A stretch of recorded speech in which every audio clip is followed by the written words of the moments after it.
오늘은 이사야 60장 15절에서 22절까지 말씀 묵상합니다. 60장 15절에서 22절 말씀, 그리스도를 보내셔서 이루실 하나님의 소망과 뜻. 이사야 60장은 바벨론 포로 이후에 더 나아 그리스도의 초림과 재림을 통해서 이루어질 새 하늘과 새 땅, 새 예루살렘의 영광을 노래하는 찬란한 예언의 말씀이죠. 일어나 빛을 발하라로 시작되는데요. 이제 하나님께서 장차 이루실 하나님의 나라의 비전과 예언의 말씀이죠.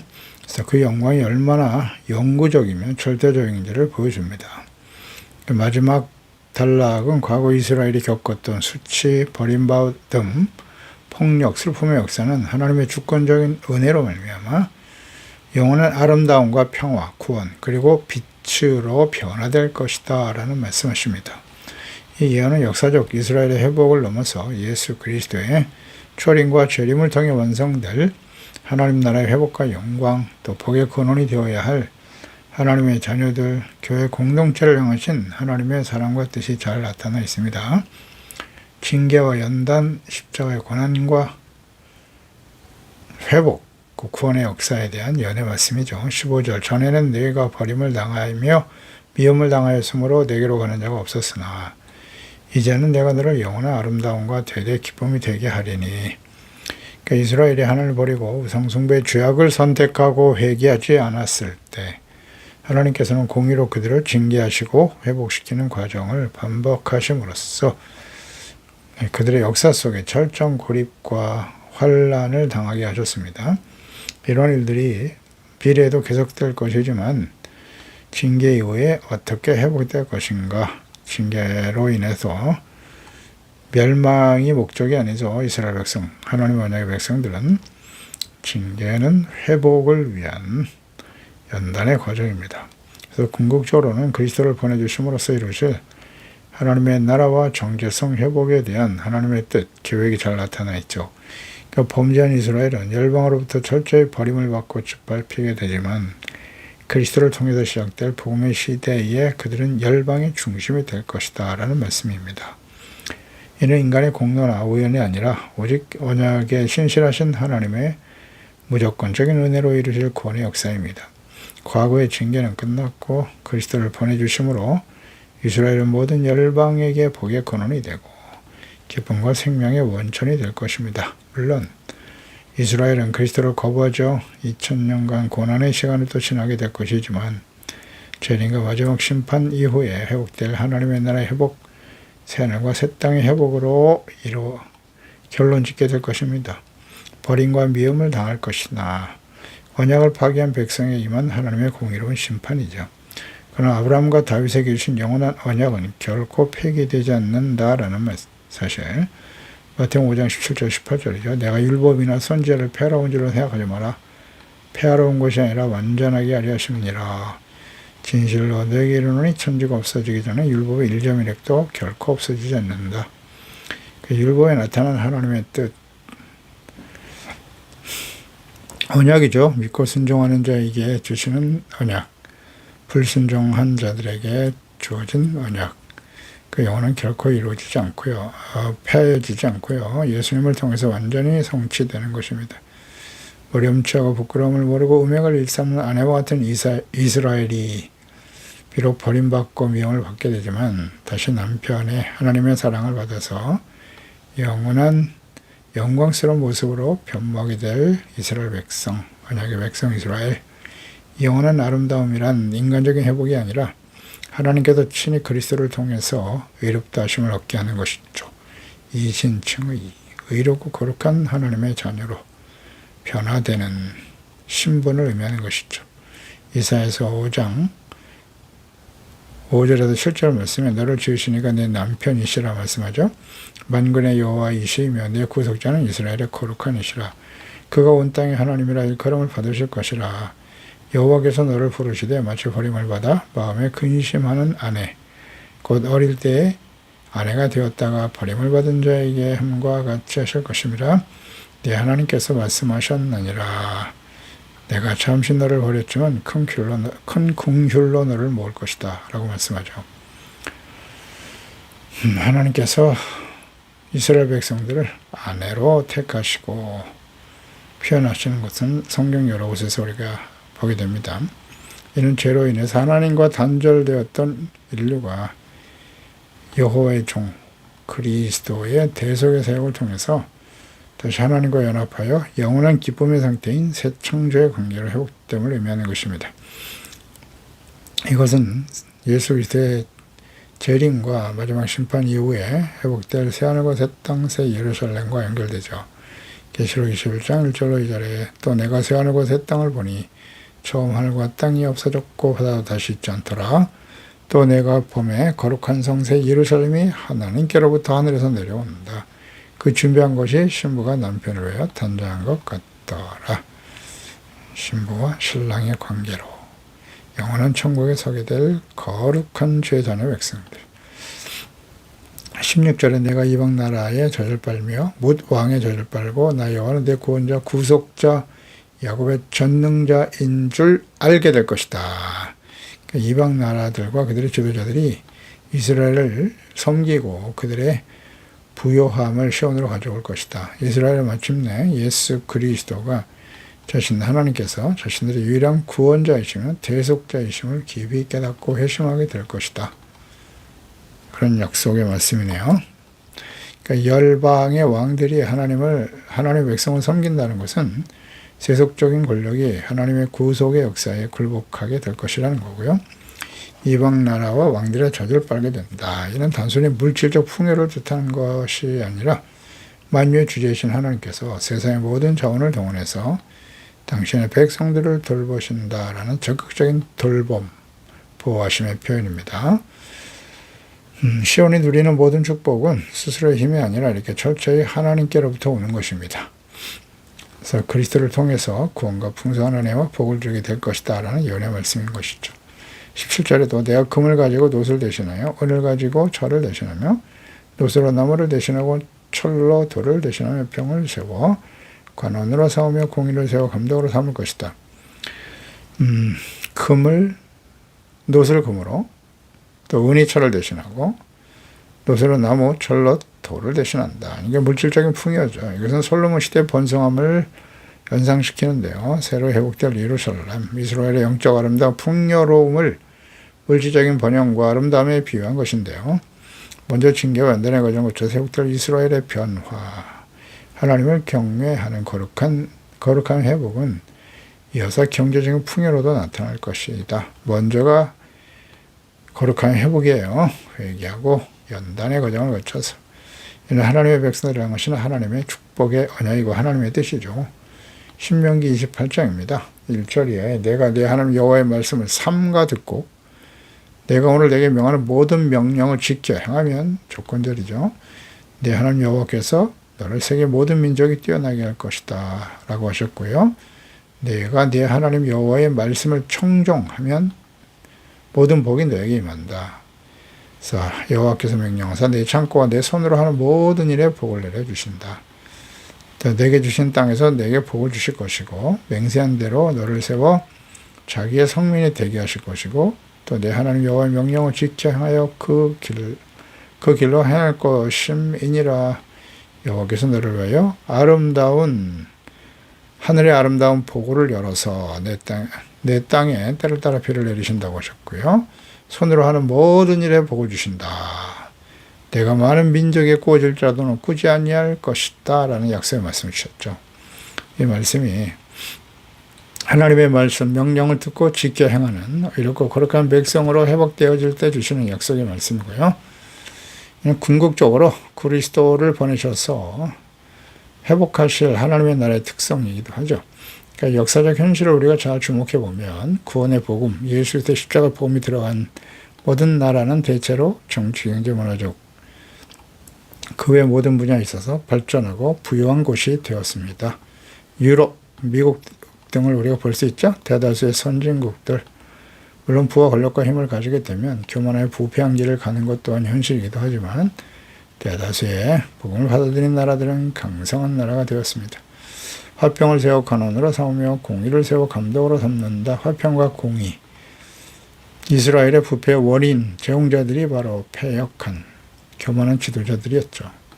그 왕이신 하나님을 버리고 사람이 왕이 되어 다스리는 이스라엘, 이것이 패망의 원인이었습니다. 경건하지 못한 지도자들의 영향이 매우 크죠. 하나님께서 왕이 되어 다스리는 나라, 화평과 공의입니다. 이것이 항상 중심이 된다는 거예요. 하나님의 나라, 왕이신 하나님께서 다스리시는 나라잖아요. 그래서 그분을 경외하고 순종하는 하나님의 나라의 특성은 로마서 14장 17절입니다. 하나님의 나라는 먹는 것과 마시는 것에 있지 않다. 먹고 마시는 것보다는 오직 성령 안에 있는 의와 평강과 기쁨입니다. 하나님의 나라는 의가 회복되고 의가 중심이 될 때 평강과 기쁨이 찾아오는 것이죠. 그 하나님을 경외하고 그분의 말씀에 순종하는 의와 거룩함이 근본이 될 때 하나님과의 관계가 회복되고 또 하나님 사랑, 이웃 사랑이 실현되는 공의가 하늘같이 넘쳐나는 나라, 이스라엘, 교회 공동체는 평화, 기쁨이 충만하게 되는 것입니다. 부와 권력, 인간의 지혜와 능력을 추구하는 교만하고 패역한 지도자들은 하나님이 없는 세상 나라들의 사회적 구조의 특성이죠. 그러나 그리스도를 통해서 이루실 하나님의 나라는 언제나 화평과 공의가 넘쳐나게 되는 것입니다. 변함없는 하나님의 뜻이죠. 우리 개인의 심령, 또 혹은 우리의 가정, 교회는 어떠한가요? 이런 의와 평강과 기쁨이 충만한가요? 18절에 다시는 강포한 일이 내 땅에 들리지 않을 것이다. 황폐와 파멸이 내 국경 안에 다시는 없을 것이고 내가 내 성벽을 구원이라 내 성문을 찬송이라 할 것이다. 하나님께서 왕이 되어 다스리는 나라, 그리스도께서 다스리는 개인 나라, 가정, 교회는 강포한 일과 황폐, 파멸이 없을 것이라고 하십니다. 이러한 일들은 모두 은혜 백성들이 왕이신 하나님을 버리고 부패와 교만한 자들이 왕이 되고 지도자가 되었을 때 나타나는 특성이었죠. 그 우상의 죄악을 선택함으로써 하나님의 심판으로 나타나는 결과였습니다. 하나님과 그리스도를 나의 왕 주인으로 인정하고 경외하여 순종하는 거룩하고 겸손한 주의 자녀들의 삶에는 구원의 장벽이 되고 성문은 찬송이 될 것이다 라는 하나님의 말씀 그대로 성취됩니다. 그래서 하나님과 그리스도께서 구원의 성벽이 되어주시고 또 생명의 문이 되어주실 때 감사와 찬송이 넘쳐나게 되는 것입니다. 그래서 시편 24편 7절에 문들아 내 머리를 들지어다 영원한 문들아 들리지어다 영광의 왕이 들어가시리로다. 요한복음 10장 10절에 그러므로 예수께서 이르시되 내가 진실로 내게 이르노니 나는 양의 문이다. 생명과 구원의 문이 되시는 예수 그리스도. 10장 9절에도 내가 문이니 누구든지 나로 말미암아 들어가면 구원을 받고 들어가며 나오며 꼴을 얻게 될 것이다. 주님의 약속이죠. 문이신 생명의 문이신 그리스도. 또 영광의 왕이 그 문으로 들어간다. 그리스도 안에서 우리 영광스러운 하나님의 자녀로 변화시켜 주신 하나님. 19절 20절에 다시는 낮에 해가 내 빛이 되지 아니하면 달도 내게 빛을 비추지 않을 것이다. 오직 여호와가 내게 영원한 빛이 되며 내 하나님의 너의 영광이 될 것이고 다시는 내가 해가 지지 아니하면 내 달이 물러가지 아니할 것은 여호와가 내 영원한 빛이 되고 내 슬픔의 날이 끝날 것이다. 아멘이네요. 해와 달과 달의 빛이 필요 없는 상태가 될 것이다. 이것은 영원한 하나님께서 빛이 되어주시고 그리스도께서 빛으로 찾아오셔서 영광이 되어주시기 때문인데요. 해가 지지 않고 달이 물러가지 않는 영원하신 하나님께서 빛이 되어주실 것이다. 이 연의 말씀은 빛으로 오실 그리스도를 통해 주시는 구원과 영생, 이런 생명을 얻은 자들이 영원한 천국에서 누리게 될 영광에 대한 말씀과 연결되죠. 계시록 21장 21절 12문은 12진주인데 각 문마다 한 개의 진주로 되어 있고 성의 길은 맑은 유리 이와 같은 정금이더라. 천국의 모습이죠. 새 예루살렘, 새 하늘과 새 땅의 모습이에요. 성 안에서 내가 성전을 보지 못하였으니 이는 주 하나님고 전능하시니와 어린 양이 성전이 되었고 그 성은 해나 달에 빛이 쓸데없다. 이런 하나님의 영광이 비치고 어린 양이 그 등불이 되시기 때문인데요. 만국이 그 빛 가운데로 다니고 땅의 왕들이 자기 영광을 가지고 그리로 들어간다. 낮의 성문들을 도무지 닫지 않으리니 거기는 밤이 없다. 아멘입니다.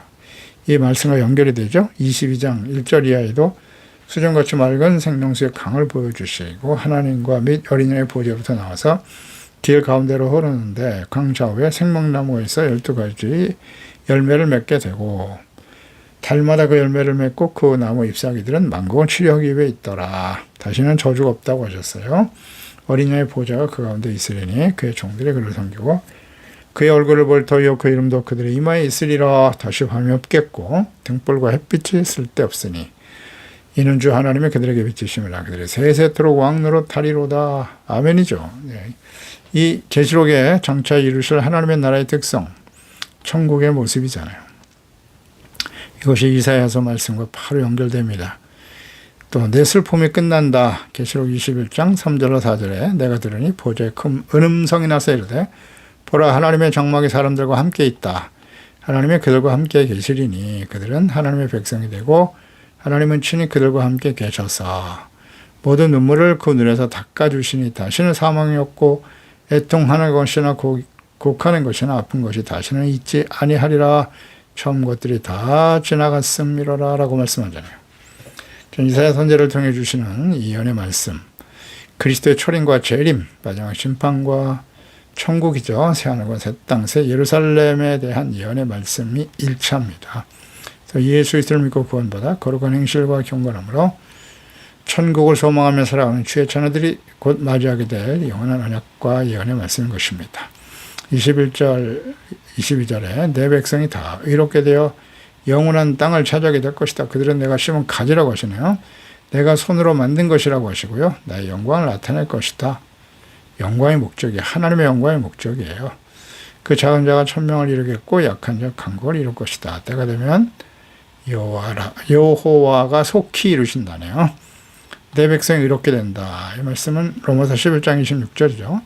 그리하여 온 이스라엘이 구원을 받으리라. 기록된 바 구원자가 시온에서 오사 야곱에게 경건하지 않은 것들을 돌이키게 하실 것이다. 이스라엘이 구원을 받는다. 또 그리스도의 십자가 대속의 은혜로 이롭다함을 얻게 되고 성령을 통한 실질적인 성화의 완성을 의미하는 것이죠. 구원받은 하나님의 자녀들, 그리스도께서 친히 심으신 나무다. 가지다. 그래서 열매를 맺게 된다고 하시죠. 그들은 내가 심은 나무에 내 손으로 만든 것이 있다. 이것은 하나님께서 영광을 위하여 친히 택하시고 심으신 나무다. 하나님의 주권적인 선택과 부르심이죠. 주의 자녀들을 구원하시고 주님의 영광을 위해서 부르셨다. 때가 되면 속히 이루신다는 사실. 말씀은 하나님의 작정된 때가 되면 인간의 성성을 초월하는 속도와 능력으로 그리스도를 보내심으로 이루실 하나님의 나라와 구원의 역사입니다. 타락으로 인해서 실패했던 이스라엘 백성들에게 주어진 사명이 의로운 남은 자들을 통해 회복될 것입니다. 작은 자 하나가 천명을 이룬다는 것은 인간의 약함을 들어쓰시는 하나님의 은혜의 능력이죠.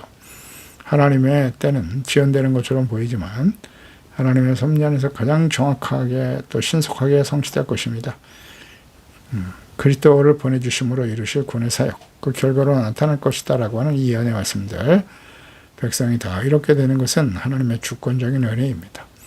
작고 약한 가지가 강공을 이룬다. 세상의 힘의 원리와 철저히 힘은 무너지죠. 또 저 큰 바벨론, 큰 성 바벨론이 무너졌도다 외치고 있는데요. 세상의 힘은 다 무너집니다. 하나님의 은혜의 원리가 승리함을 보여주는 십자가의 죽으심과 부활을 통해서 이루실 복음의 은혜와 능력을 예언하신 말씀인 것입니다. 그래서 인간의 의지와 노력으로 심은 나무는 말라 죽을 수밖에 없어요. 그러나 여호와께서 심은 가지, 즉 예수 그리스도 안에 우리를 택하여 구원하셔서 그리스도 안에 붙어있는 가지는, 즉 예수 그리스도와 연합된 가지겠죠. 그리스도 안에 있는 사람들은 마침내 하나님의 영광을 나타내는 열매를 맺게 될 것입니다. 그래서 하나님의 정하신 때가 오면 인간이 지연된 시간을 뛰어넘어 가장 완벽하고 속히 하나님의 구원과 승리를 이루게 되실 것입니다. 그래서 우리는 항상 요한복음 5장 5절 이하에 우리가 포도나무가 너희는 가지라고 말씀하셨잖아요. 그가 내 안에 내가 그 안에 거하면 사람이 많은 열매를 맺게 되는 것이고 나를 떠나서 너희가 아무것도 할 수 없다. 하나님이 심으신 가지는 그리스도 안에 붙어 있어요. 그래서 너희가 열매를 많이 맺으면 내 아버지께서 영광을 받을 것이고 너희는 내 제자가 될 것이니라. 아멘입니다. 기도했습니다. 하나님 아버지, 오늘도 주의 말씀을 묵상합니다. 하나님께서 주의 백성들에게 패역한 왕이신 하나님을 버리고 사람이 왕이 되어 다스리는 나라가 되게 한 그 결말이 결국 하나님을 버리고 우상숭배 죄악에 빠져 돌이키지 못한 하나님의 언약의 백성들을 하나님께서는 징계와 연단의 과정을 통해서 회복하실 것을 말씀하고 계십니다. 그렇습니다. 하나님의 자녀들을 향한 하나님의 사랑과 그 언약은 영원합니다. 죄 백성들을 다시 회복시켜 주심으로써 이루실 하나님의 소망과 뜻이 어떠하신지를 자세히 보여주십니다. 이것은 궁극적으로 그리스도를 보내심으로써 이루실 하나님의 나라의 회복을 말씀하고 계시는 것입니다. 하나님께서는 그리스도 예수 안에서 우리를 구원하사 하나님이 다스리시는 하나님의 나라 거룩함을 회복하기를 원하세요. 화평과 공의로 다스리시는 성령 안에서 예수 그리스도 안에서 의와 평강과 기쁨이 충만하게 하시고 하나님께서 친히 심으신 가지입니다. 우리는 스스로 우리가 하나님 앞에 자녀가 되고 내 백성이 될 수는 없는 것입니다. 주님의 절대적인 은혜와 능력으로 우리가 하나님의 자녀가 되었고 예수 그리스도 안에 있는 가지가 된 이상 하나님을 겸손히 믿고 의지하며 주님과 연합되어져 하나님의 영광을 위한 빛의 열매 또 하나님의 영광을 위해서 의와 구원 생명의 열매를 맺어서 하나님께 영광이 되게 하시고 우리의 빛과 또 우리의 영광은 오직 하나님과 그리스도로 말미암는다는 사실을 잊지 말고 늘 겸손한 자세로 주의 말씀이 우리 안에 또 우리가 주님과 연합되어 하나님께 영광이 되고 예수님의 참된 제자로 증거되는 영원한 하나님과의 관계 속에서 영원한 하나님의 나라 천국의 소망을 바라보며 승리할 수 있는 저희들이 되게 해주소서. 예수님의 이름으로 기도드리옵나이다. 아멘.